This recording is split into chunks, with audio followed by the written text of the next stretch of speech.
This week, I sat down with Katelyn Bourgoin. She's a serial entrepreneur, buyer, psychology expert, and founder of Unignorable, an agency that helps founders find the one idea that they'll be known for. We help these big-brained experts distill their best thinking into one idea that makes them impossible to ignore. We went deep on this concept of creating your ownable idea. That idea ownership is really like the biggest strategic advantage for entrepreneurs right now. Not really a positioning framework, not category creation, but the actual idea that becomes so tied to you that it sounds like an echo coming from anybody else. It's the strategic territory that you can claim and become known for. We talked about a bunch of examples of creating your ownable idea on this podcast, and I think it's something that more companies need now than ever. You have to be very deliberate with the space you want to own in the minds of your target audience. Hey, if AI is going to commoditize everything else, the last great thing that we have is our story and our brand. Now with like AI generated content, there's always a lot of noise. If you need help with positioning, storytelling, here's a great conversation with Katelyn Bourgoin. How was our event? Is that what? Yeah, you just got back from the event. It looked amazing. It was amazing. I was really nervous about doing it. I didn't want to do this event. This was Dan's idea, but I never told him that until just now. And it was awesome. They pulled it off. Like, we have one big event in September, and I didn't really have an appetite to do more because it's very stressful and it's a lot of work. And so we kind of did this one, and the response initially was slow, and then we were halfway into January and the tickets were slow. And then we also found out that it was a heavy week of like people's kids had school break. It ended up selling. I think 100 was like the right amount, and it was awesome. It was really, really, really fun. The NPS was 88, which is amazing. The only two like negative responses that we got were two people who didn't pay for tickets. They were invited for free. So it's like you appreciate what you pay for, right? For sure. But you'll appreciate this, right? So like the big hook for this one was really just like people really want a peer group, especially if you're, CMO of a larger company. You feel like you can't really share stuff online. You spend all your day talking to AI and ChatGPT. And the whole value prop was like their peer group. So we did like application only. You had to be currently in-house running a marketing team at a company over a certain revenue stage. And it was painful because some people also didn't like that. The people that were there, they were like, this was the best event I've ever been to because I felt like everyone that was in this room was my peer. We could be hanging out at the pool, having a conversation, having lunch. And so it was like, it just reinforced like that bet with the positioning. I love that. And I mean, you are that audience. You were that audience several times over. Like, how many times did you ever get to do something like this? It would be like, I can remember going to an event like SaaStr as an example when I was like a VP of marketing, and you happen to get invited to someone's lunch and the lunch is awesome. It's almost like having friends who are like parents or going through the same stage of life that you 100%. are. It's just so nice to be able to relate. And that we just, the niche happens to be like B2B marketing, but it's really like the cross section of people that are just there to like, just kind of bitch and vent, and it feels really good. It's really therapeutic, right? Yeah. And it's nice not to have to set all that context up, because I think that's one of the biggest challenges when it comes to like any entrepreneur things. It's like, yeah, you can get people in the room and like maybe they're like running different types of companies and they're in different industries, but they're all at the same revenue level. And it's like, yeah, but there's so much context that doesn't need to be said. It just allows for like real talk so much faster. Well, like even if you don't have an answer, you feel like you're talking to someone who, all right, I'm not alone in going through this thing in my business. Anyway, I'm excited to have you on, Katelyn. How do you say your last name? Bourgoin. Katelyn Bourgoin. Well, I don't know. It's like ships passing the night. Multiple times I've tried to have you on, and finally Aaron reached out and we got you on. So I'm really excited. I see you in the LinkedIn comments. But who the heck are you? Who are you? I love that you're asking me this question. And I feel like the first time you invited me on the show, my answer would have been very different. So I'll kind of explain what it is I do. But before I do, I kind of want to demonstrate it. So let me ask you a question. When I say atomic habits, who comes to mind for you? James Clear. Right. What about when I say start with why? Simon Sinek. Okay, last one. Wait, also, I know these because I'm really smart and well-read, obviously. So, these are very hard, and you are killing it. Last one. Boring businesses. Is there anybody that kind of leaps out when you hear boring businesses? Cody Sanchez. All right. So yes, you are incredibly smart. I wonder for our listeners, I would wager a bet that most people are 3 for 3. And that's because these people are idea owners, right? I believe that idea ownership is really like the biggest strategic advantage for entrepreneurs right now. And It's always been true. You've watched it, you've done it inside of companies. Like, I think it's more true than ever now. All the people we want to reach with our message, they're just super overwhelmed. And we need to be like really crystal clear about like what spot we want to own in their brain and how we want them to think of us. And so that's what I'm doing today. So I've kind of made some changes from where some of your listeners might know me from my previous company, Why We Buy. But now I'm going all in on Unignorable as the ownable ideas agency. So like we help these big brained experts distill their best thinking into one idea that makes them impossible to ignore. Your stuff is about like psychology, understanding how people make decisions, this power of naming things.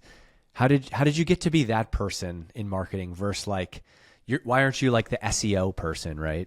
Well, it's funny you asked that because like I used to very much be the B2B marketing person. So previously, if I want to do like a little bit of like, I'll do a very abbreviated background. I started off as an agency owner and was working with a whole bunch of different clients who like wanted to kind of do guerrilla marketing, but really I would take anyone who would pay. But you know, it worked out well, got some big clients like Target and Holiday Inn. And I got the big idea. I was like, I don't want to sell time for money anymore. I'm going to do something different. And at the time, this is 2013, I was like, but courses are too crazy. Like it's too congested. There's no space there. I'm like, I'm going to do a tech startup. How hard could that be? Now I'm a non-technical founder and this is 2013. Let's just say it was really fucking hard. But went off, raised like VC funding, built what Forbes said was going to be the next LinkedIn for women, failed miserably. It did not work, went bankrupt and came out of it. And I was like licking my wounds and like trying to figure out what I was going to be when I grow up.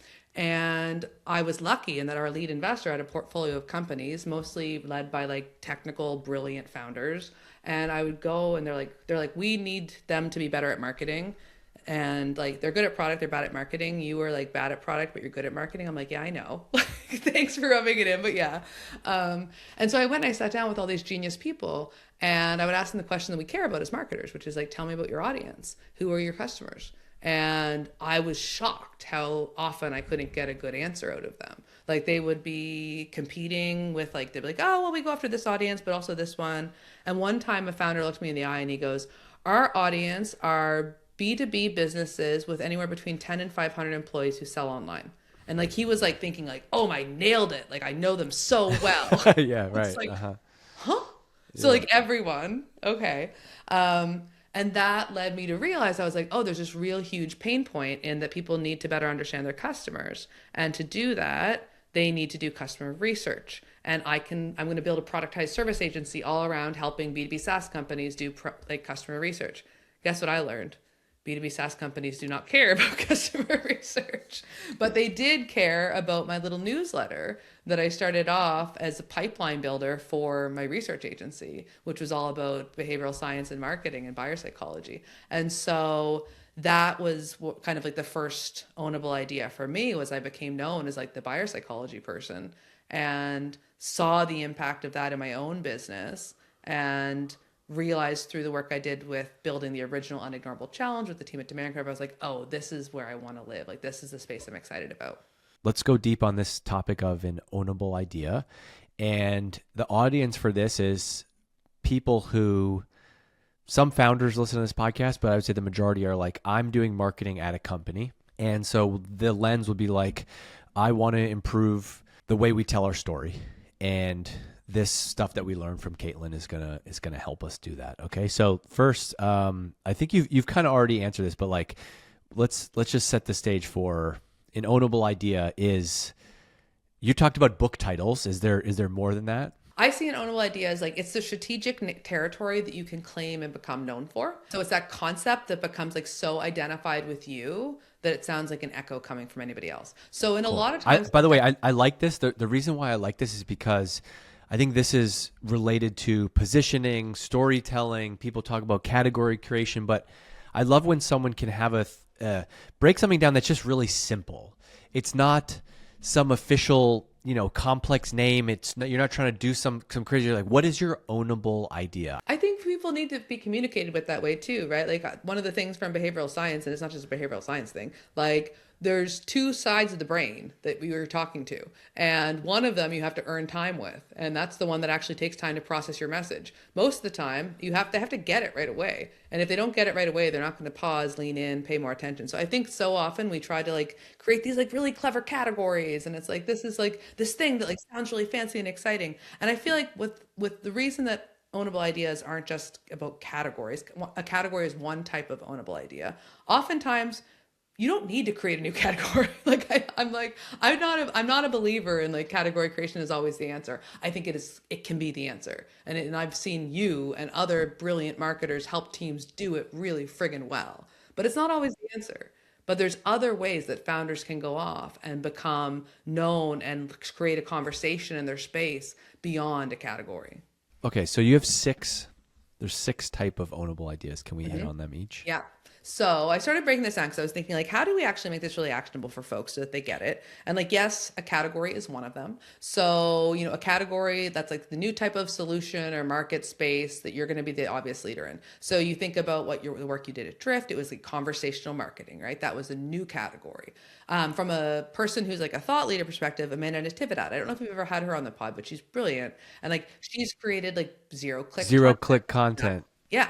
That's her category, right? Sure. But that's just one type. Another thing that you can become known for are coined problems. So there's examples of this, like Seth Godin has the dip. Andrew Chen has the law of shitty click-throughs. Oh yeah, these are really good. I'll give a podcast listener and Exit 5 member shout out, Brendan Hufford. He has one that he talks about he's named checkbox marketing. I love that for him, right? Right. And like Perfect. Suddenly he puts a name to something, and as marketers, we're like, that's what I've been doing. And why is I know that the bad? problem is like when people try to do it for their like software companies, it becomes like the first AI native purpose-built solution for HVAC contractors, and it doesn't work the same. Nobody gets it. And so like this is the thing. I feel like from a company perspective, like, yeah, category is an obvious one, but it doesn't always need to be the one. Think about like, this isn't B2B, but like think about one of my favorite examples of a coin problem is Febreze. They had nose blindness, right? Like it's like people didn't realize that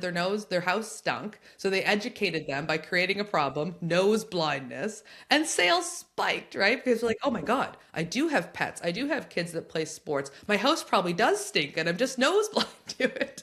Like it's such a great way of taking something that exists in an existing category and showing the problem. I think that, Chris Walker did this so well when he talked about the attribution gap, and he basically created a assault against attribution. And like, he's like, dark social is like the answer, right? Like you don't know what's actually happening. It's almost like it's almost like sometimes we obsess too much over like the name for it and where it's going to fit in G2 and how Gartner might think about it and like the analyst name versus like specifically when you said Chris and you said the word like assaulting this category, it's like he was going after attribution. And so it's like, oh yeah, it's like name the problem, right? It doesn't have to be the like, I remember at Drift as an example, we hated the name conversational marketing because it was like so literal. We wanted something like cooler than that, Well, I remember when you were at Drift, I remember hearing conversation marketing and thinking it was really good. But I remember you named an enemy, and it was like the forms. No right? Forms, yeah, and that like, was I was perfect absolutely example. not like probably the best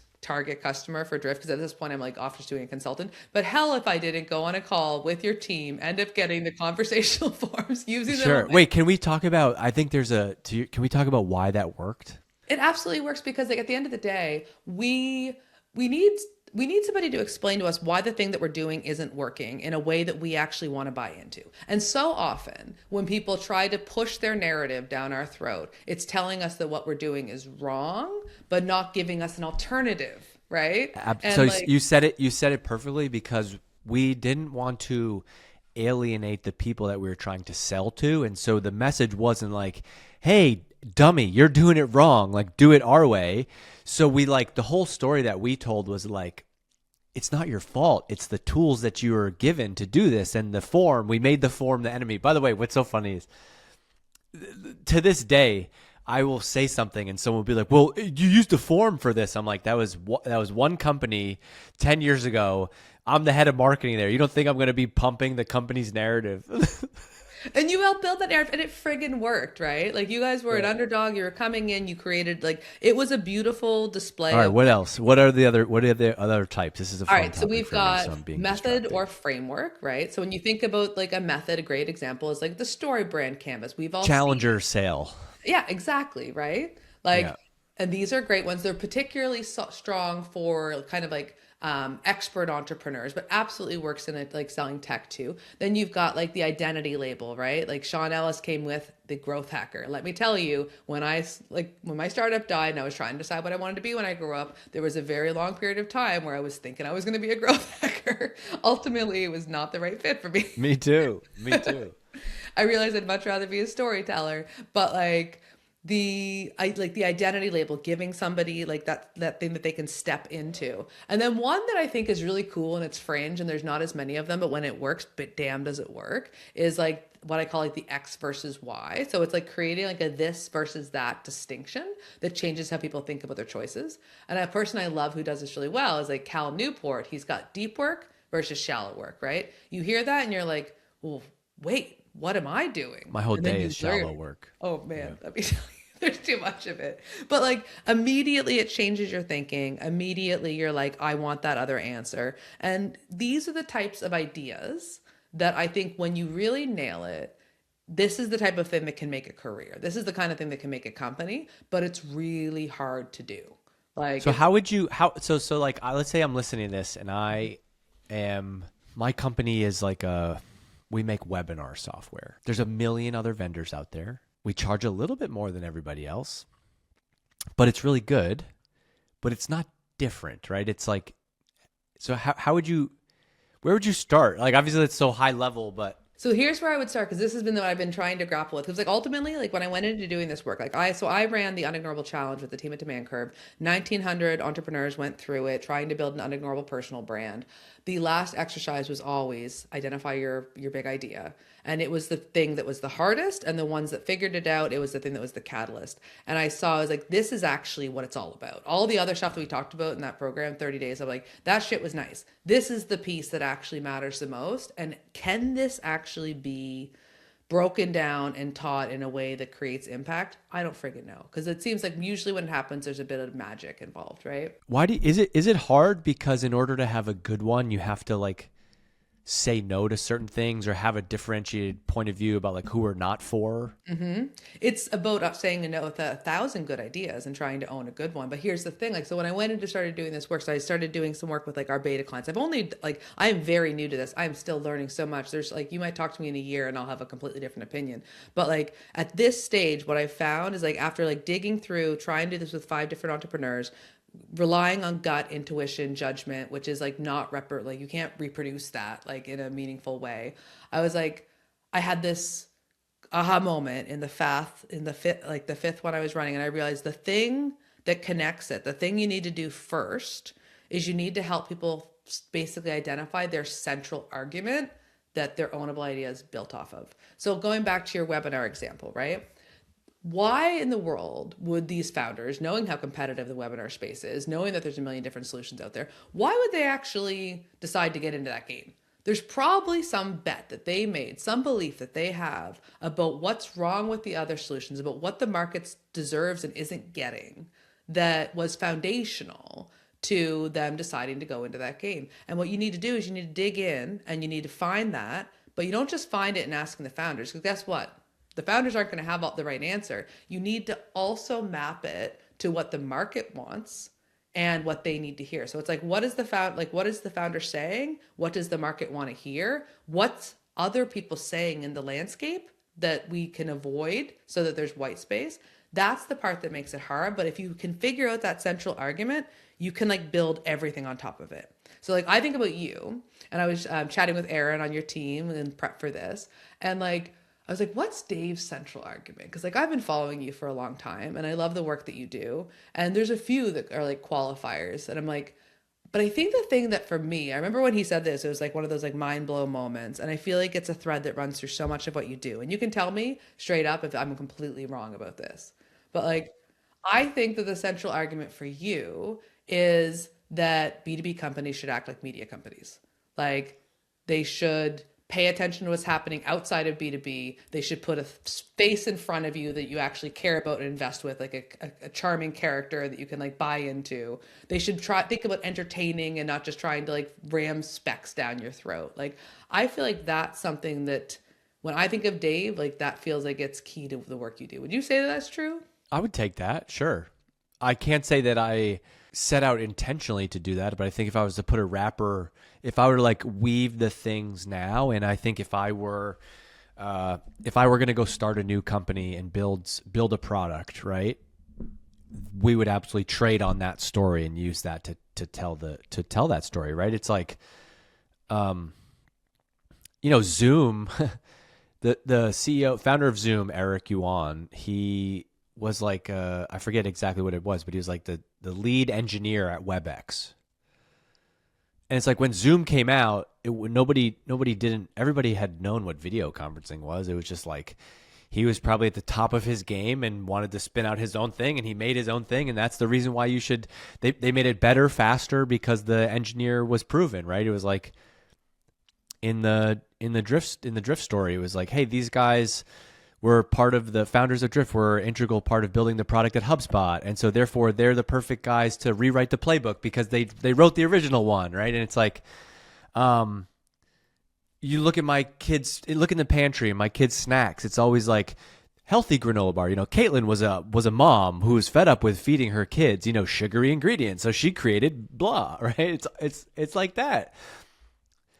But I think people listening to this, like, well, I hear you, but like I work for this like, cybersecurity company, or I work for a manufacturing company in, Cleveland.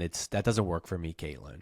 So here's what I would say to them is that like it is really hard to do, but I think that it's either going to happen in one of two ways. It's not going to happen, which is like boo woo, like that sucks. And you can win without having figured this shit out. But oftentimes when you win big, it's because it's so clear. It's because that message is so compelling. And like, there is a way to kind of like reverse engineer your way to this. And so like, again, I talked about like, you have to think about like, what is the founder story? But you also have to think about like, what does the market want to hear? Like I'm a big buyer psychology nerd, right? And so like you start with like, what does the market's desire, right? Like what is it that they're trying to achieve? This feels a little bit reminiscent of like the whole like story brand, like hero's journey. It's kind of like, it's a shortened version, but it's like, what's the person actually trying to achieve? Like what's their desire?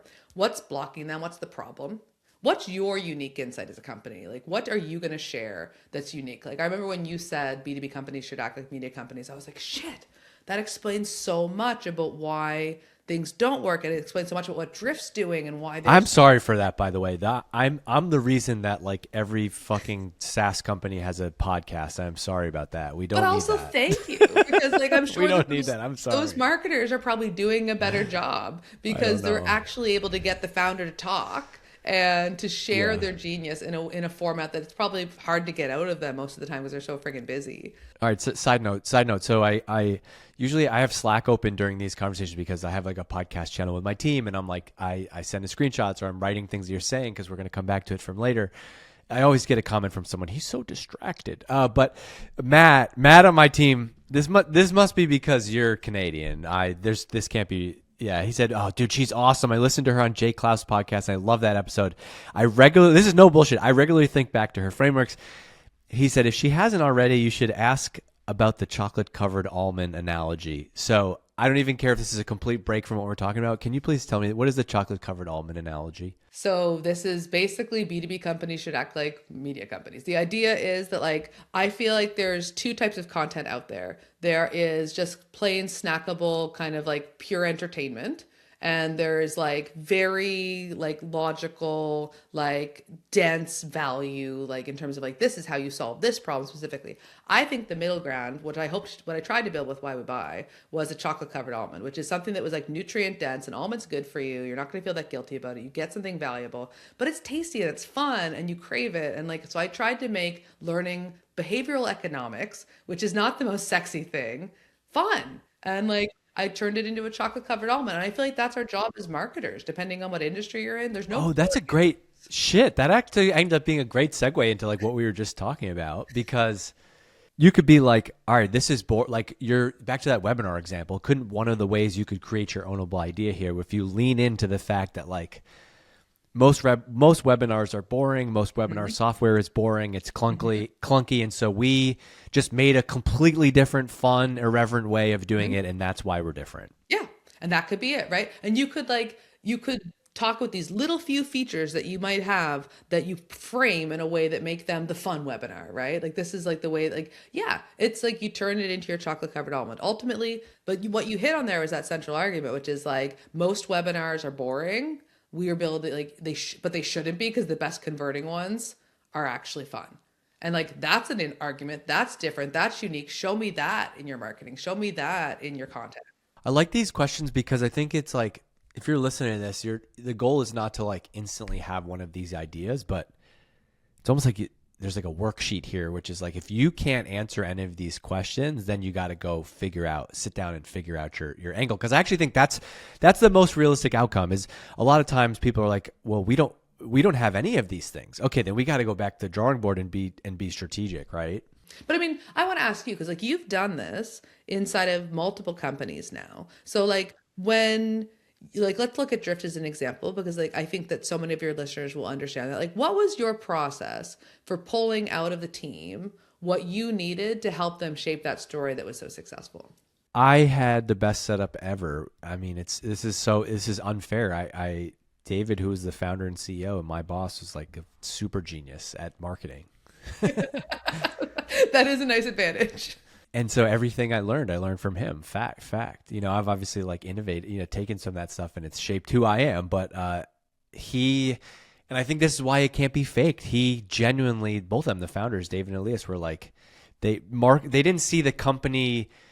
To them, like the product roadmap and strategy was marketing. And any great founder like understands this. It's not, you know, it's not an afterthought. And so it was like the product, okay, well, we have they had a strong point of view on like the type of company that they wanted to create in a particular category, what they wanted to disrupt, which brands they liked, how they wanted to do it, why they, and I just got to be there and like soak it all in and execute it. And so my ultimate like meta lesson there is like, I think the founder needs to have a strong point of view on marketing, because marketing is not just promotion and like which ads you're going to run. Like marketing is a fundamental piece of the DNA of a successful business. Dave Kellogg at our event, I want to try to look this up really quick. He had this quote from Peter Drucker, quote about marketing. And I had never known that Peter, do you know this quote? I know a bunch of his, but I don't know if this is marketing one. Business has only two basic functions: marketing and innovation. And he said that back then. Like, how much more true does that? This was in this was in 1954. But he basically, I'll find the quote later. But the point is basically like, marketing is everything about understanding your. It was like marketing is literally everything the customer touches and sees. So, you know, back then in the 50s that was different, but today that's your website, how people interact with your, you know, customer service team, how they show up at an event. And I think those guys just believed in that from the beginning. And so I think the real thing is like, if you want to compete and win and see marketing as an opportunity to like play offense with your company, then it needs to be taken seriously at the founder level. And then everything that I've learned from doing Exit 5 and all my last companies is I realized like that's actually that's the 99% of it. All the other stuff that we argue about online about attribution and MQLs and this and that, and it's nonsense. It's all solved by like that. And that's why I'm really relating to this idea of ownable idea. I love this. Like, I've been thinking, I have this post I want to write about how, you know how they say that people's dogs come to look like them? Like, I think that like Yes. people, like if you look at the most iconic companies in history and then you look at the founders, like they're shadows of the founders. Like you look at Jobs and like he was a calligraphy nerd and he bought very few things, but when he did, they were exceptionally beautiful. And like you look at like Elon Musk, like he's kind of a big child and there's like a fart sound in the car. Like these are like, absolutely. Look at, Toby at Shopify is another good example. I don't really have a design example of this, but just the way he writes, I feel like that has Yeah. found The its way guys through the company. from Base Camp, right? Like you can see the fingerprints of the founders all over it. And like for your listeners who are at companies right now, like that have, if there's a founder that doesn't want to, that doesn't have big thinking on the space that they're in, like that's like a you should run kind of scenario. And I don't hate to say that because like, but the reality is like you've got to have strong opinions on why you're doing what you're doing and how it's why now and why you, and like if that's not there and that's not clear and it's not coming from the top, marketing can't fix that. Marketing can extract that when it's unclear because it's often unclear. Yeah. And So marketing's would job. that be the most realistic like action item from this conversation? Like if you're not maybe there are founders that are listening. Okay, I got to go work on that. I sharpen that. If it's not you talk about how the marketing team's job should be to get it out of them. Is that one of the takeaways here? Like if I'm listening to this and I'm a 100%. marketer. And the marketing's job is to take it out of, because here's the other thing, and I'm sure we've all experienced this in our own life. I'm a huge believer in what I call the expert's paradox, which is this idea that like when you are too close to your own thinking, it doesn't feel that novel or interesting to you. And therefore you might have like this brilliance in you and you don't even think to share it because it's just so commonplace. And so you've got these founders, like if they're not spouting off wisdom all of the time, it's not because it's not there. It's because it's not being mined properly and they don't actually see it. Like it's like the what is this saying? The cobbler's son has no shoes, right? Like we just don't see our own brilliance in a way that allows us to capture it well. And that's why having a team and a marketer who can actually go in and kind of extract that. Like I remember when you were doing Drift, you had the podcast with Dave and you would just go and like pull good stuff out of him all day long, right? Stuff that he probably wouldn't think to share because for him, he's like, oh, doesn't everybody do it this way? No, you're an effing genius. Like not everyone thinks of it that way. Well, also I think just like anything that seems obvious to you is usually nobody else has the guts to say it or share it. And so it's like, sure, it might be obvious. Like you read that book, but like, you're the only one talking about it. So what else?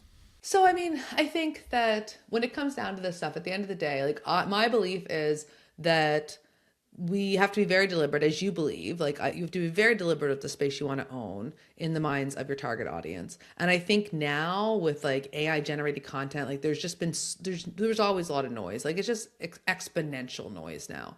And so I think it takes guts to say like this is the thing we want to own. And most teams don't want to say that because it's scary and they'd rather change it every couple of months and they'd rather like like, oh, like this competitor did this so we're going to make this slight adjustment. But it's like you really need to have the conviction to say like this, we believe in this and we're going to go deep in this. Yeah, we're going to listen to the market. Yeah, if it's not working, we're going to be open to changing, but like let it have a chance to work too, which I think a lot of leaders don't give marketers the chance to do.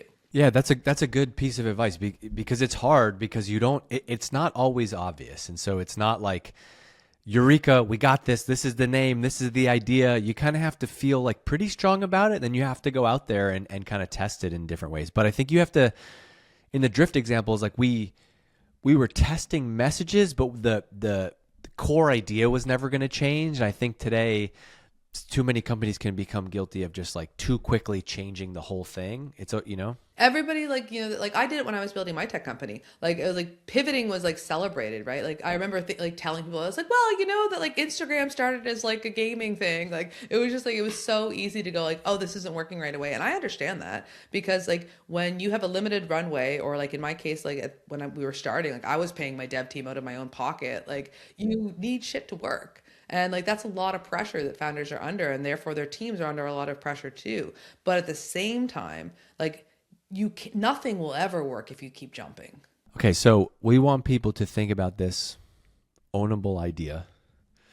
Is there a resource anybody, if I want to go work on this, if I want to like give like a Mad Libs or something, like how can I go sit down and dedicate? Do I just go for a walk in the forest and think about what my ownable idea is? How can I make this happen? So you could read our newsletter, because like in the newsletter, like we're breaking down all the time, like we're sharing the different components. Yeah, what is it? How does somebody get it? So it's beunignorable.com. You go to beunignorable.com and you'll be on the sign up page for the newsletter. At this stage, that's what exists, because like we're in the weeds kind of like doing the work with clients. And so we're not actually like I'm not teaching all the methodology yet because I'm figuring it out as we go. And this is the reality too that I think a lot of people are afraid to say. It's like there are answers that I don't have yet because it's going to take a number of reps for me to be able to see, yeah, I can tell you that's the way to do it because I've done it a few times and that's come out of it that way. So like right now I'm very much in like that like honeymoon phase of like I've figured this out. Like for 5 clients, I helped them find it. It wasn't repeatable until the last one, and I'm hoping that I'm going to go into this and make it repeatable again. So I can't tell you what exactly the process looks like. What I can tell you is think about any company that has been a breakthrough success. Think about any individual thought leader that you aspire to be like, and you can see that they have one. And if that's a reality, is like you're like these people have these ownable ideas, it's clear to me what they're about, then you should probably take it seriously yourself, right? I like that. Okay, take me into your. I just maybe quickly wrap up. What you as a creator, as somebody trying to now you're more focused on the client side, so maybe your newsletter isn't as big of a deal. But you spend time on X, you spend time on LinkedIn. I've seen you on podcasts and videos. What's working for you right now, and how are you spending your time when it comes to social media? Good question. I would say what's working for me is I found like finding this way of saying the same thing 1,000 times, because that's how it moves. And so for me, it's like I now that I know what my ownable idea is, right? I know like what my central argument is, and I'm really clear on that. It's like I built this thing which could be helpful for some of your listeners, because we're always told like say the same thing 1,000 times, but how do you do that?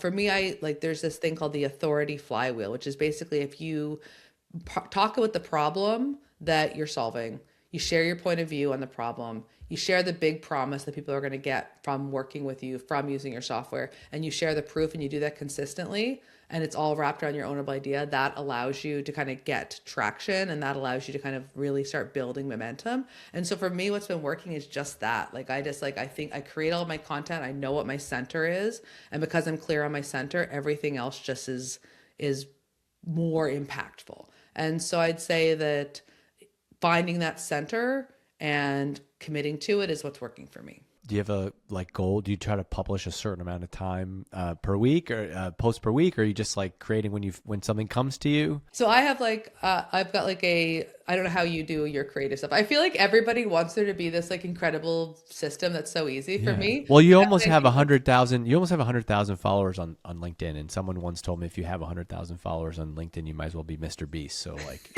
you basically made it. Well, you have how many? Oh, I don't know, like 197,000 something. So you're like Mr. Beast 2.0. Who's counting? Yeah. But like for me, I like when an idea comes to me, I go for a walk every morning. I use that time to think as opposed to like always consume. And I have a Claude project where I use like to help me co-create and like create content. And I like just drop the idea, and then I'm like, this is what I'm thinking. This is like the angle. And I use those 4 lenses of like, okay, this is a problem post. I just like saw somebody post with this. I want to share my point of view on it. And it's not this big systematic thing. I remember I was chatting with Sahil Bloom's COO, and like I was like, tell me about like the back end system. Like, how are you guys doing content? How do you plan it? And he's like, he just writes what he thinks about that day. And like nobody wants to admit that a lot more of that happens than we'd want there to be this like brilliant system. But oftentimes it's like when it comes to true thought leadership stuff, and it's like, this is my thinking, it comes to you in the moment and you just like share it. Because you're which is like, that's the whole thing, going back to this ownable idea thing. That was also a key thing from like the drift stage. I think so much of those good messaging and positioning ideas, they didn't come like Katelyn and I weren't like meeting and having like a brainstorm session. It just was like, you talk about it at work, and then you just go away, and then you're on a walk in the woods, and like, bam, oh, it hits you. Like you have to, we have to remember this is a creative pursuit. I think you have to give yourself space for that. So it's nice to hear I'm not alone there. I think like, and I just posted about this today. Like I was just thinking about Andrew Chen's like law of shitty click-throughs. Like the one thing that I keep thinking, and I want to share this with your marketing audience, because I feel like they're probably at the stage where I am. Like I am feeling overwhelmed by all the change from AI. And the thing that I keep going back to is I'm like, I fundamentally believe, and maybe this is just like confirmation bias, but like I fundamentally believe that marketing is going to be even more important in these coming years, and that the marketers that like really like just commit and like dive in, like, because things are going to speed up so quickly. Like the things that worked, the law of shitty click through, like this rate at which something stops working is going to be so much faster. But guess what that means? It means that the creative people get to set what the next thing is and the next thing and the next thing. So we're still going to be important. We're not all going to be somebody's Mac minis that they're running OpenClaw on and their whole marketing team is like fired. I really think that marketers have a huge opportunity to win in this future, and that this is our time, really. I think there was a long time in tech. You worked in tech for a long time. I worked in tech for a long time. I think that there was a long time where marketers were like the second class citizen, and everyone just thought you just layered it on. And if you actually had to do marketing, your company was doing something wrong. Like there was very much a stigma around marketing. I think that now we're going to be the MVPs, and the companies that see that are going to win, and the companies that don't aren't. And so like, yay for Well, us. that's It's good our because time. my whole entire YouTube feed is how everybody replaced their marketing team with Claude Code. So I hope you're right. All All of right, those people are just Caitlin. trying to rake up the ad revenue, right? Nas said it's a dirty game as any man worthy of fame, I guess. There you go. Anyway, it's great to have you on. Thank you for coming and sharing this, Katelyn Bourgoin. Check her out. She's on LinkedIn. Check out her newsletter. Send her a message and be like, "Yo, I need some help thinking about my ownable idea. How does this sound?" And I love it. It makes me think like, what is the I think sometimes I get too caught up in, am I using this positioning framework versus this and this and then it's like the concept of an ownable idea is good and bring me back to the no forms roots. So great to see you. Thanks for coming Good on, to and see you, Dave. hopefully first of more conversations in the future. Absolutely.